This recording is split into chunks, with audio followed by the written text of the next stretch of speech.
Welcome to the New Process Podcast. Learn all the tools, methods, and best practices combined with people, emotions, and a human-centric mindset to rethink your process and push it to the next level. And here is your host, Mirko Kloppenberg. Yeah, welcome to episode 38 of the New Process Podcast. Today, we're going to find out what PASS, the Parallel Activity Specification Scheme, another notation, is, and how it supports a human-centric BPM approach. Therefore, I'm talking to Christoph Piller. Christoph is a freelance expert and innovator with a focus on BPM, hyper-automation, the process sprint method, and AI as BPM assistant. He is also known as the process wizard, and he invites experts to join him on his vodcast on a Melange with the process wizard for intensive process talks. Before that, he worked as a Hyper-Automation Evangelist at Bitpanda, as senior business process consultant at Viessmann, specifically for HR, as well as he created the Center of Process Excellence and Automation at Career Partner. Lately, he started working for Stadtwerke München as senior process consultant. He holds a Master of Science in Engineering from University of Applied Science Technicum Vienna, published his own book, and is still working on scientific papers from time to time. Christoph lives in Denkendorf next to Ingolstadt, Germany. Personally, he loves to take care of his 3 baby girls and to make his wife crazy together with them. He's a sports enthusiast and loves to read books. He told me that he managed to read 200 books in 2021. Honestly, I haven't even read one single book since that year. So, in the interview, you'll learn what the subject-oriented BPM approach and PASS are, what PASS can do better than other notations such as BPMN 2.0 or UPN, what his favorite PASS product was, and how to get people excited for this approach. We also talk about what hyper-automation is and what a process sprint night is doing. And we're going to talk about his thoughts on BPM and AI, as well as his top tips to get to a more human-centric BPM approach. So, a lot of things on the list today. Enjoy the interview with Christoph Piller. And now, let's start to rethink processes. Yeah, welcome to the New Process Podcast, Christoph. It's great to have you here as my guest because I was already your guest in your video podcast while I was at the Baltic Sea, sitting in the Volkswagen Bulli and having a cold Coke. And you had a Melange on the other side, I think.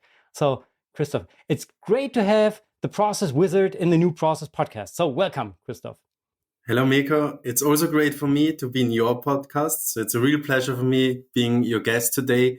And I'm really looking forward talking with you about human-centric business process management. Yeah, definitely. Me too. So then let's dive right into the check-in first. What do you prefer in an aircraft, aisle or window seat? So it really depends. It's not so simple for me to answer. So first of all, when I'm flying with my kids, of course, it's the aisle seat because my kids want to sit at the window. Yeah. And in general, I really don't care actually. Usually when I take short flights, I really enjoy sitting at the window seat because then I can look outside. When I'm taking longer flights, I prefer to sit on the aisle seat because I have to go to the toilet and I do not want to ask every time the person next to me to stand up, please. Yeah, that's very good. I just thought about evaluating all the answers of all my guests. So after 30-something episodes, I have a lot of answers on this question. Maybe we can make a case out of that for BPM enthusiasts, whatever the people are choosing here. But what is your favorite airport? I have 2 favorite airports, actually. I'm really curious. And they are very contrary to each other. So the one is, of course, Dubai. So I think everyone who has been there really loves this airport because there you have everything. And it's so luxury. So it's really enjoyable there. The other airport is the airport from Bhopal in India. Okay. So it's in the almost in the center of India, I would say. So a little bit north, but center of India. And it's a very old look. So the airport itself looks very new and is really stylish, but everything is kind of small. You still have to walk from the airport So you really have to walk literally to the airplane, and there you don't really see security things. So it's just a kind of bigger hall. So very contrary to Dubai, but this makes it much more enjoyable because it's really simple, straightforward. You do not get distracted, that stuff. Okay. I've never been to India before, but we're planning to visit Dubai next year. So my wife yesterday said, "Oh, I would like to go there." Okay, let's see what we can do.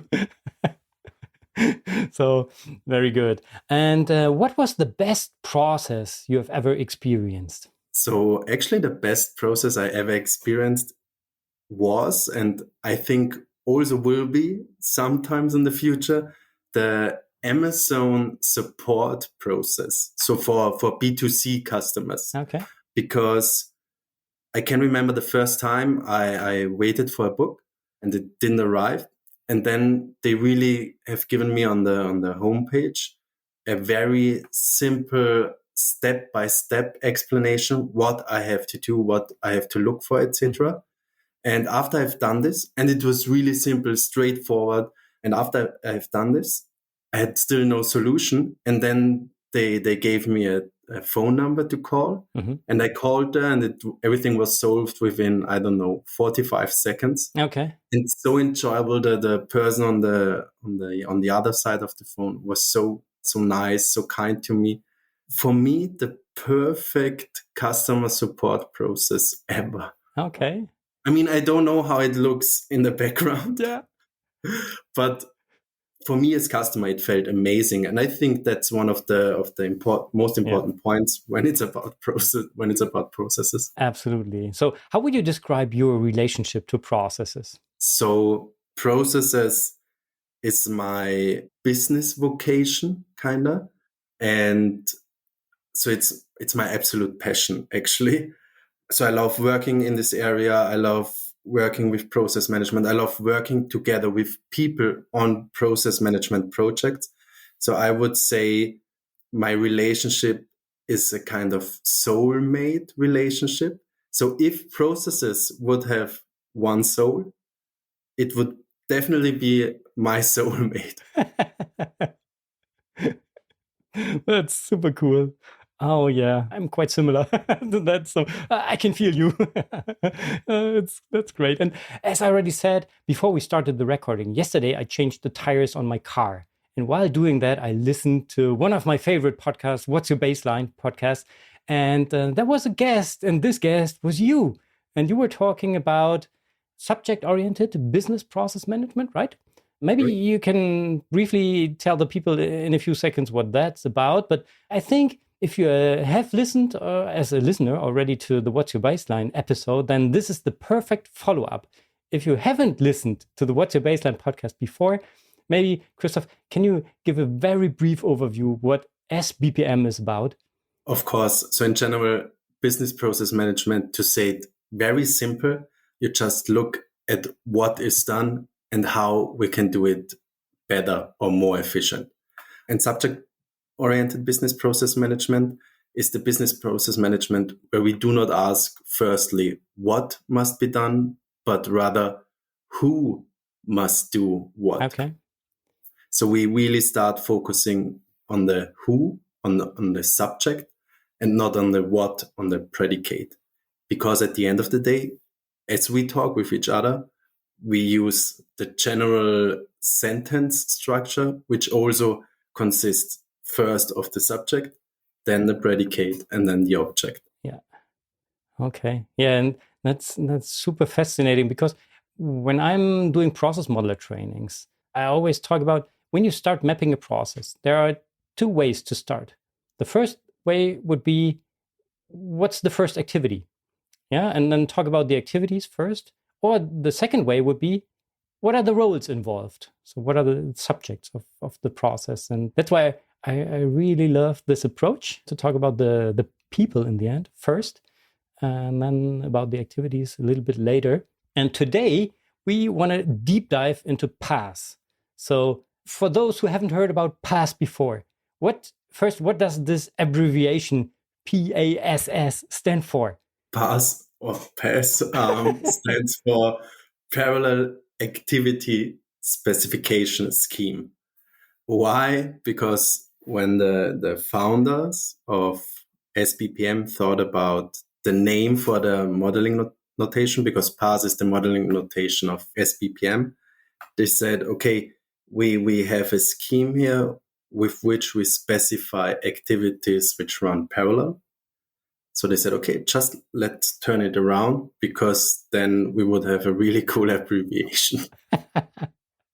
That's perfect. And I have some other interpretations of the abbreviation, but how does it look like? What does it look like? We have, I think the most important thing is that PASS consists of two diagrams, actually. Okay. So we have the SID and the SPD. The SID stands for Subject Interaction Diagram, and the SPD stands for Subject Behavior Diagram. So first of all, and that's what you mentioned some minutes before, first of all, we look at the subjects, we define the subjects and how they interact with each other. Mm-hmm. So which subject is sending which data, which information, which messages to which subject, how they communicate kind of with each other. And with this, we already have a very good overview, especially when it's about very big processes, about the entire way of data, information, messages, and of the subjects which are important to run this process. And so we can go into one of those subjects and then look at their behavior. So the real steps they have to do. And they kind of must be connected to each other. So it's not something like, okay, I'm modeling only an SID or only an SPD. It's really important that they are tightly connected to each other, because when I'm modeling the subject behavior or the behavior of a subject, I must know, okay, which messages is this subject sending to which subject, to which other subject. And this is what we can see in the SID. That's why they are really tightly connected to each other. Okay. Do you know what I mean? Yeah. And is a subject more or less something like a role, or is it comparable to a role which we know from BPM 2.0, for example? Or it's a kind of role. So you can compare it to a swim lane in a pool when we think about BPMN 2.0. So it's a part of the process which is doing specific steps, specific tasks to bring the process further. And this subject, and that's the interesting thing about it, so this subject must not be a person. It also can be a software, automation whatsoever. So theoretically, as soon as something is doing specific process steps and receiving input, sending output, then we have a defined subject. Okay, and then you have per subject, just one process model, one, how is it called for the subject? Yeah, so one behavior description, but you can also say process model. Yeah, okay. I think we have to link picture of this description into the show notes to make it easier. I will send you send you something. That's very good. Okay, but there are no swim lanes, right? There are no swim lanes. Because there's just one subject. So no. So theoretically, so because you only can click into one subject and see just their behavior. But I mean, for especially for analysis phases, for the analysis phase, you can just put all subject behaviors next to each other and make a kind of swim lanes for it. Okay. Theoretically. So that's what I'm, for example, doing sometimes when it's about process analysis, of course. Yeah, I'm really looking forward to share a picture of how this looks like with the community to make it easier to understand. But who invented PASS? PASS was invented by Albert Fleischmann. So very, very originally by Albert Fleischmann, 1994. And it's really awesome, actually, because Albert Fleischmann was also my supervisor. Is it called supervisor for my master thesis? Yeah, cool. Exactly. And so he kind of started with it. And then with the years, more and more business process management experts get really caught with this topic and helped him to further develop it. Okay, that's interesting. I never heard about that before we both met a few months ago. So that's super interesting to learn more. And comparing PASS to other notations, what can PASS do better than BPM and 2.0? Or I lately talked about UPN here. I talked to Walter Brill, and he introduced how UPN looks like. So what are the differences, and what can PASS do better? Actually, now it gets a little bit tricky because, to be honest, it depends. It depends on what we want to achieve with this process model. Because we will talk about the limitations later. What can it actually do better? So the main advantage, and I think you already kind of experienced this with your approach of business process management. PASS is kind of mimicking our standard sentence semantics. Mm-hmm. So we're focusing first on the subjects, then on the predicates, then on the objects. And this causes PASS to be understandable very, very quickly. So there was some research done in the past where two groups were educated with the one group with PASS, the other group with BPM and 2.0, and they get, I think 1 hour intro to the languages, mm-hmm. and then they had to model a process. Mm-hmm. And the people who had to model with PASS had much better results, semantically and synthetically. So it was the usage of the language was more correct, mm-hmm. as well as the process they modeled was more correct. And that's something I have experienced myself in projects, and also colleagues of mine who are using it have experienced this. So it's much better understandable. And what is quite interesting, as we focusing only at the beginning at the subject interaction diagram, so who are the participants kind mm-hmm. of the process. And when we have this subject interaction diagram, we can go to every subject, to every department, to every role alone and ask them, okay, what are you doing? Which means we have a much better possibility to model kind of distributed, decentralized, mm-hmm. in parallel, and we do not have to bring all the stakeholders every time on the very same table. Okay, yeah, that's interesting. I just thought about that, how I did it in the past, talking to people at different meetings, only to catch their view onto the process. And I was just wondering, how do you bring it then all together, the different views? So, I mean, you have the subject interaction diagram, yeah. and there you have to sit together one time. So, together one time, because you need the subject interaction diagram to know who is communicating, sending, receiving which. And when you know how the data, the information, the messages are flowing, how they interact with each other, you can then talk with each other separately. And just have to make sure you have included in the behavior diagram the sending of messages, information, and the receiving, the respective receiving. Yeah. So the interaction diagram is the bigger picture, and then we have the behavior diagrams for the activities of the subjects. Yeah. Okay. Perfect. You already said that there are also limitations. What are the limitations of PASS? So when we have very, I would not say simple processes, but very linear processes. One of the typical processes would be, registration of my holidays, of my vacations, mm-hmm. or business travel request, which is kind of straightforward nowadays, I would say. Then you would need extra effort because you would create a subject interaction diagram with 1 or 2 subjects only, mm-hmm. and then sit together with them separately and create their behavior. And then you can say, okay, I even can draw just a very simple flow chart kind of, and would get the very same information. Mm-hmm. So, which means, okay, when it's a very simple process, why needing this extra effort? But I would say, okay, then I even would think about, okay, why modeling it very complex with business BPM and 2.0? To be fair, the other thing is, and that's quite a shame actually. So there's no big tool behind it. So there's no Signavio or BYC tool or iGraphics or Adonis or Aris or so, which would support. So where you can model with PASS.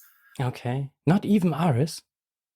We have to talk to JM, because he told me when I talked to him about Aris that they do everything. They can do it all. You can be sure we'll talk to JM as well as Roland.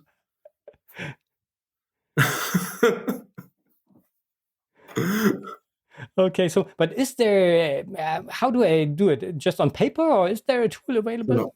Now it's getting interesting, because that's why it is a much bigger shame. So first of all, there are shapes in Visio, which I have, which were created by a friend of mine who is Matthias Elstermann, who is lecturer at the Karlsruhe University. Okay. And he has created these shapes for Visio, which is already really cool, because he even included a process simulation. So you even can calculate how long does this process take, where the bottlenecks are and that stuff. So which is awesome, actually. So with the OMG, it's the OMG group, isn't it? Yeah. So it's even kind of recognized with them. So there is in GitHub all the static and how is it called, dynamic information about this process is kind of saved and stored. So it would be very, very simple when a company is saying, okay, we want to make our tool possible to use PASS. They just would have to take the GitHub reps thing and can kind of immediately translate it. So actually really cool, because the groundwork, the basis, the fundamental stuff is already done and ready to use. Okay. Yeah, cool. That's interesting. And to be a little more practical there, what was your favorite PASS project? Where did you use it and how did it feel? So they're actually kind of two. Not only kind of two, but actual two. The first one, and that's quite a long time, because so some years ago, it's already 7 years ago, I worked for a startup in Munich, Navis. And there we built up the technical account management. And the technical account management also has done, at this time at least, the pilot projects for new customers. So new customers get a kind of project for free, just so that they see how everything works. And every technical account manager of us has done this pilot project very differently. So we said, okay, we cannot do this, because I hope, as everyone knows, quality does not only mean do it very good, but also do it every time with the very same result. So I said, okay, I will analyze the process, how we're doing it. And then this process model, I will even use to digitize our entire project documentation, kind of, because shortly before we got some licenses from Atlassian Jira. So we also wanted to implement using for those pilot projects Jira tickets and that stuff. And so I used PASS for the entire analysis and modeling of the process. And only with this process model, I could digitize our entire pilot project process. And I could do this alone within one day and even digitize it. I have kind of put it into Jira so that we have a ticket, and the ticket with the correct states and further transitions, and with the correct documentation of time, costs, etc. That was really, really cool. And I was really proud of it. First one. Second one, so it's not, and I think we will talk a little bit about it later. This is not only about PASS, but also about the mysterious process sprint week. So some years ago, I worked for a company where we said we want to improve and especially automate the creation of employee contracts, because this was done completely manually in this company. So we have done this within 1 week, actually. And as process analysis and modeling language, I've used PASS, and it was super helpful because I recognized, first of all, immediately that the main job was done by only one subject, which meant, okay, we really can focus on this subject. But we also have seen, okay, from whom the input is coming and to whom the output is going. And then we have known, okay, what do we have to focus on improving the input data kind of? And what do we have to do that the outcome data is much better within 1 week, Wow. 1 week. Okay. Yeah, that's super cool. And how can I get started with PASS? Is there a tutorial, a course, a book? It's really simple. And I think, to be honest, I think that's for everything you want when you want to get started with something new. So just start. What I can promise you, the most easiest way is just contact me for half an hour to an hour maximum. And after this, you will have the standard knowledge to start modeling with PASS. Because it's a super straightforward language. There are in total 5 different shapes, not more. So only 5 different shapes to know. I mean, you also can contact, for example, Matthias Elstermann, my colleague, my friend, because he's also super eager to share his knowledge. But that would be the most easiest way. And after that, I mean, you can, of course, follow me on LinkedIn, because from time to time I put out some knowledge of PASS. But you can check also, there's some very good literature about subject-oriented business process management. And I also will share, because we have our own club. So how is it called? Wait a second. Yeah. A club who is not there to gain money. Do you know what I mean? Yeah, but This is just a club without the reasoning of making money. And it's the club of the S-BPM guys. So also, I think it was even founded by Albert Fleischmann. And we have our own homepage where a lot of information is about subject-oriented business process management and PASS, of course. Exactly. Yeah. Okay. That's an official association, or is it just a group of people? Yeah, so it's an official association. Yeah. Okay. Yeah, isn't it called NGO? Yeah. If it's so non-profit, kind of yeah. A non-profit organization. That was the word I was looking for. Non-profit organization, kind of. Exactly. Okay, cool. So you already said the people listening to what we're talking about right now can easily reach out to you via LinkedIn, right? That's your preferred inbox channel, right? Correct. Yeah. Okay, perfect. So we can already tick off this question, which is normally one of my last questions. How can the people reach you? So it's LinkedIn. Perfect. And what would you recommend to me or give to me as arguments when I want to convince people to get them excited about PASS? What are the 3 major arguments there? The very, very first major argument is that it's based on our natural language. So when we want to talk with people, we are using subject, predicate, object.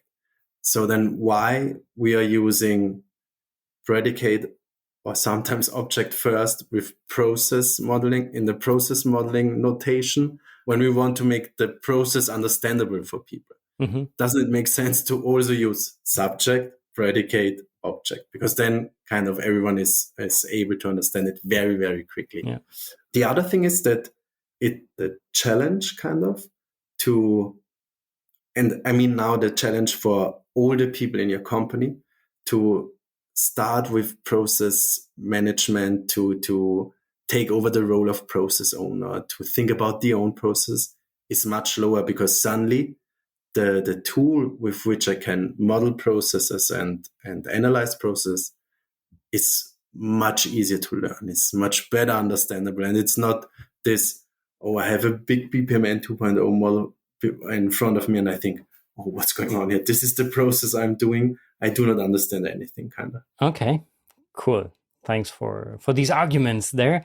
I think that's enough about PASS for now. Besides, you are calling yourself a process wizard, as I already said. Your LinkedIn profile also introduces you as Hyper-Automation Evangelist, Process Sprint Knight, and AI enthusiast. So I already talked about process automation in the previous episode with Nico Bitzer, but what the fuck is hyperautomation?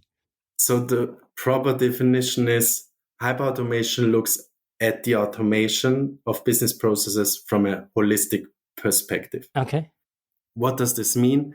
So let's say 10 years ago, when we thought about process automation, we immediately had RPA in mind, or probably had RPA in mind, and maybe, some hard coding automation, some hard coded automation. And that was the kind of, that's process automation. But with this rise of the no-code, low-code technologies, we not only have RPA anymore, we have process mining, which is super helpful for process analysis and process monitoring, for example. We have the entire topic of cloud automation, which is it's much more stable as RPA, so as the pure RPA automation. So we have AI, which is really, really helpful for the topic of process automation. So we have an entire new area of process automation has opened. And what we have to be honest with each other, there is not this one tool which fulfills all our needs, which means those tools have to interact with each other to be used very effectively, actually. And hyperautomation does mean exactly this. So how can I use all those process automation tools together in order to have the very, very best result? Okay. So it's a very holistic. Does this make sense? Is this more understandable? Yeah, sure. Yeah, but I never. I read that term several times, but I was always wondering what that really is about. So it's a holistic process automation approach, right? Exactly. And I also thought about, I have to have one buzzword in my LinkedIn profile. Just one? What about process sprint night? What are you doing as a process sprint night? Wow. That's a really awesome thing. Do you know the design sprint week? Yes. Exactly. So it's so invented by Google guru, so by Jay Knapp, and it's a week where you can theoretically invent a product or actually solve a problem, including a prototype and customer. So a really test phase with real customers. And when I have read about it, I was totally blown away by this approach. And I thought, okay, I have to do this for process improvement / automation projects. And I've done some courses, so design sprint courses. So I'm an actual certified design sprint master. And I've used the knowledge from this to create the process sprint week. And nowadays I try to use this process sprint week for my process improvement projects. So similar what I have done with this employee contract creation project. Okay, cool. And it's awesome and I think that's something which also you, Mirko, really love with this. So it's not about that I have something within 1 week. It's much more about I'm spending 1 week together with the most important stakeholders, process participants, so with the most important humans regarding this problem.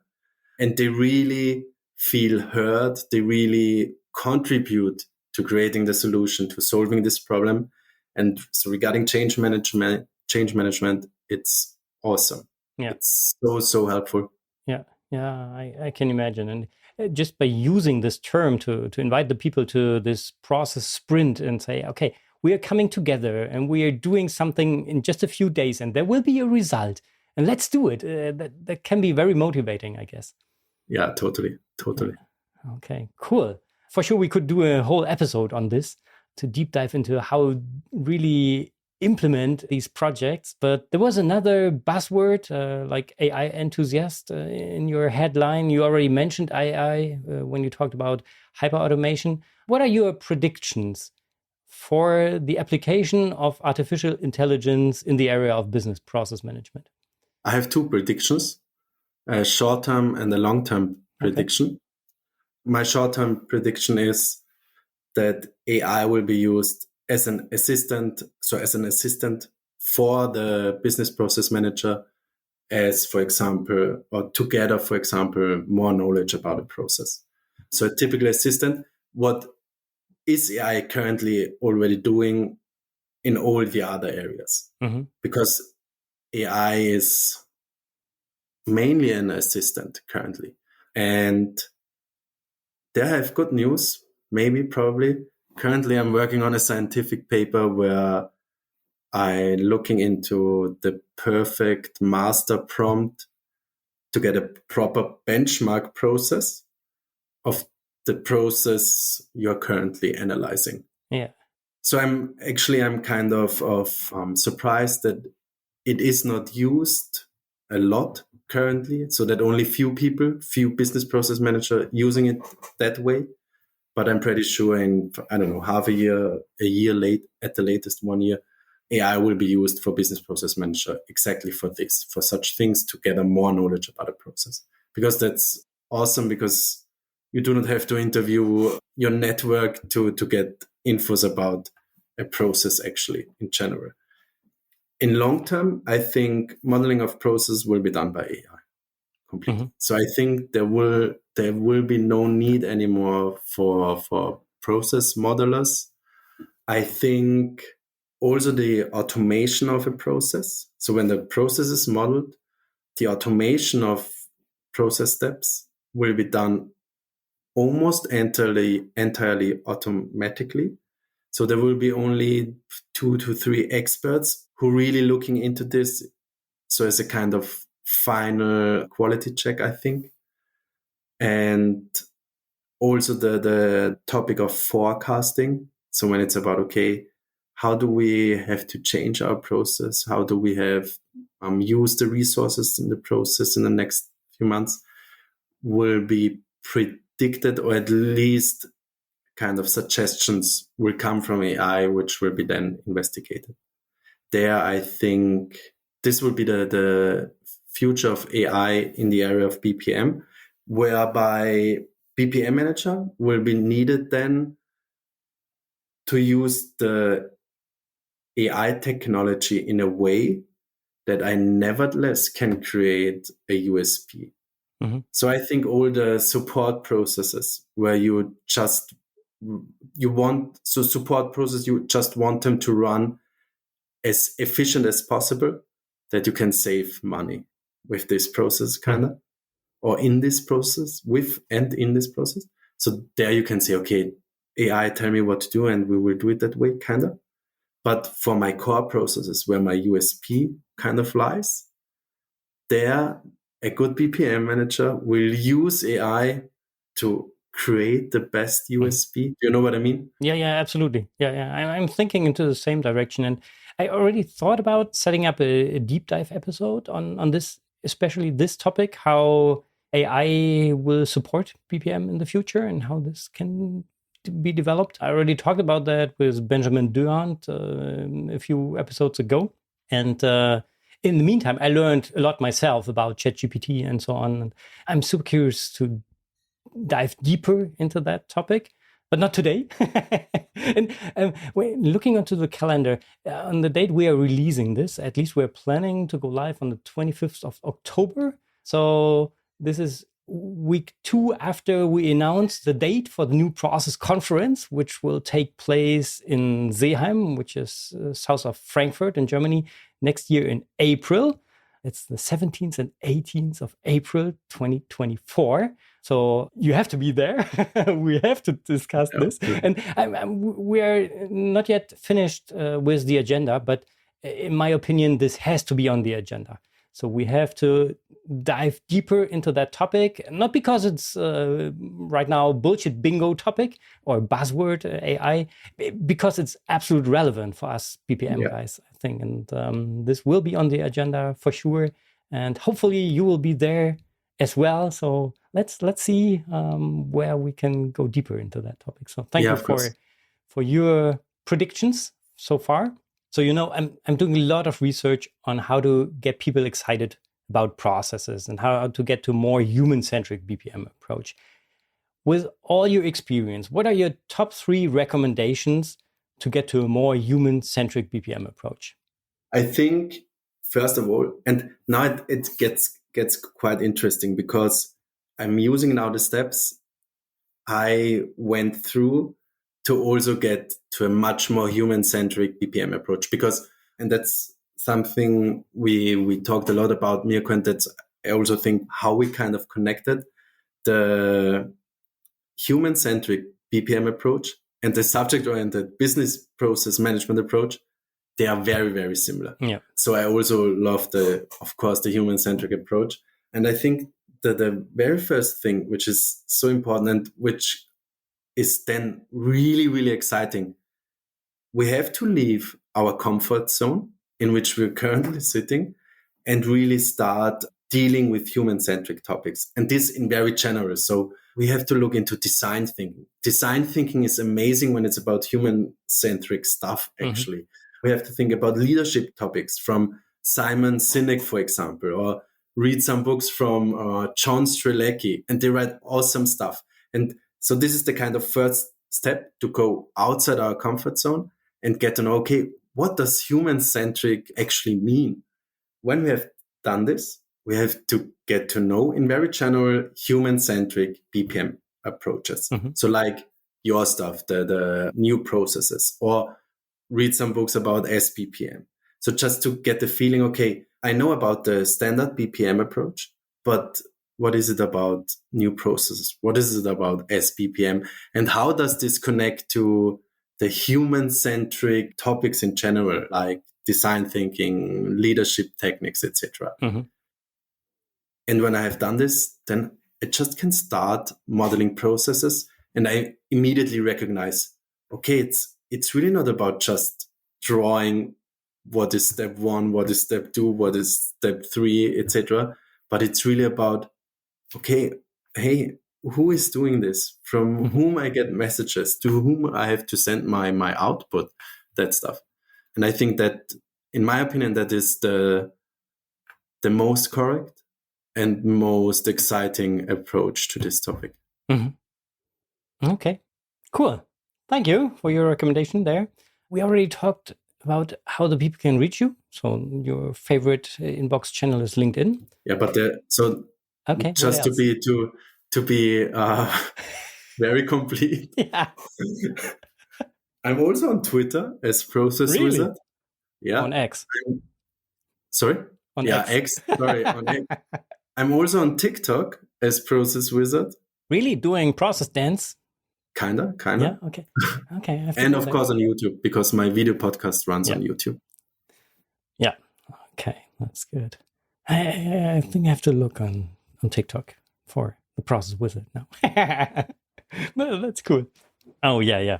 Perfect. So we already landed our aircraft. And before we leave the aircraft, I'm always asking my guests which topic, tool, expert you would recommend to me to have a closer look at to get new ideas on how to rethink processes. Okay, first of all, of course, you, Mirko. Okay, I talk a lot to myself. Sense. Yeah, that's good. Makes sense, doesn't it? Then you also can kind of contact Matthias Elstermann, what I mentioned before, because he's also an awesome guy and knows. So I have the feeling he knows much more about S-BPM and PASS than me. What I also would recommend is actually looking into the entire topic of design thinking, because there are so many methods which really focusing on the human-centric part. Yeah. So it's really awesome, actually. And of course, look at S-BPM. So books about S-BPM. Yeah. Of course. Yeah, perfect. I'm going to put the recommendations into the show notes so it's easier to look that up. And let's see what kinds of follow-up interviews we can build out of this. Perfect. Before we leave the aircraft, is there anything else you would like to share with our listeners?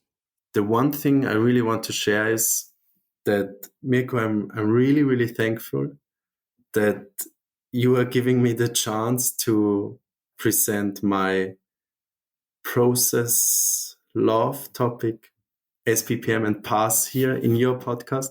This really means a lot to me. And that's the one thing I still want to share. Cool. Thank you so much. Christoph, it was great to have you as a guest here, but still the final question, how would you describe your flight experience with just 3 words? Awesome process experience. Yes! Oh, love it. Lieben wir. Christoph, it was a real pleasure talking to you, learning more about PASS, subject-oriented process management, and way more. And I'm really looking forward meeting you in person, latest next year at the New Process Conference in Seeheim, and maybe already before somewhere else. So thank you so much for being my guest. Have a great day. Bye-bye. Thank you very much. It was also a pleasure for me. Have a nice day. See you around. Bye. Bye. Let's recap today's new process inspiration. Yeah, really fascinating. Honestly, I never heard about S-BPM and PASS before I met Christoph. But it's super interesting. As I said, in my modeler trainings, I always talk about these 2 ways on how to start modeling. So asking the people first for the activities. So what are you doing? What are the activities? What comes first? And then how do you interact and so on? Or asking for the roles. So instead of asking for activities, asking for roles first. What are the roles involved in this process? And then putting these into the swim lanes.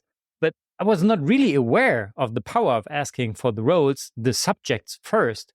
So I really love the human-centric focus of PASS. Just as a reminder, PASS stands for Parallel Activity Specification Scheme, and it consists of 2 types of diagrams. I think without examples, this is really abstract. So that's why we're going to put some examples into the show notes.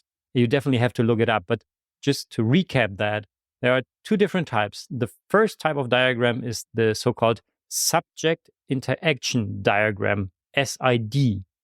This is just a visualization of the actors, so the subjects, and their means of interaction in form of messages.